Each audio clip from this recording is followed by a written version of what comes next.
We're seeing a lot of digital transformation in the supply chain, and we're talking about all types of supply chains, whether it be construction supply chains, manufacturing supply chains of cars, of heavy equipment, and even in healthcare. There are trillions of dollars locked up in the supply chain, from the original provider, whether it be a first tier, second tier, or even third tier vendor, to the ultimate manufacturer.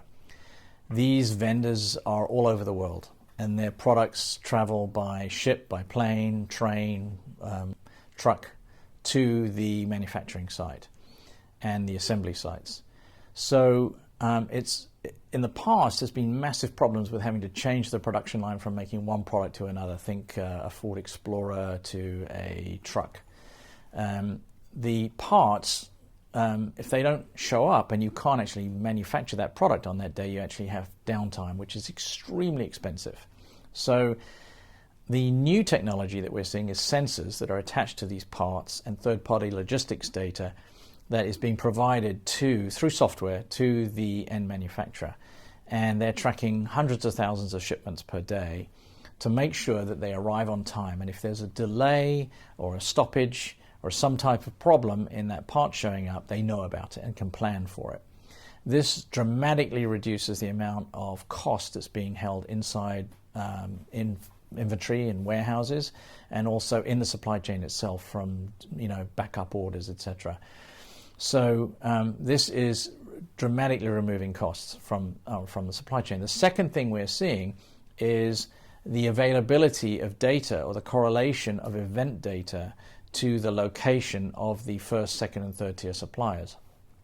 And what I'm talking about there is things like fires, floods, typhoons, earthquakes, management changes, M&A events, and union disputes, as an example, where a provider or vendor may actually have downtime or delays or difficulty in getting that product out to their ultimate customer. What they want to do, and what they're doing nowadays, is either being triggered by the systems that those customers use, saying, hey, are you down for any reason? We noticed in the news there was an event. Are you still up? There was a fire in your neighborhood. There's a union dispute. And then they can immediately respond, no, we're still up and running, or, oh, good, yes, we want to refer you to our partner supplier. So they don't ultimately lose that customer relationship. They keep the relationship by helping that customer fulfill that order another way in time, so they don't have any downtime.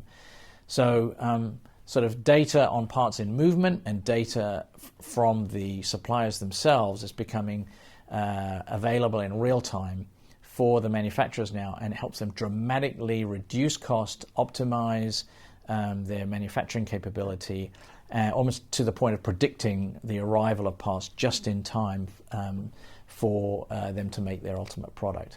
This is a very exciting area, and we're seeing a lot of change, and it's something that Growth Point is going to be doing quite a lot of work in.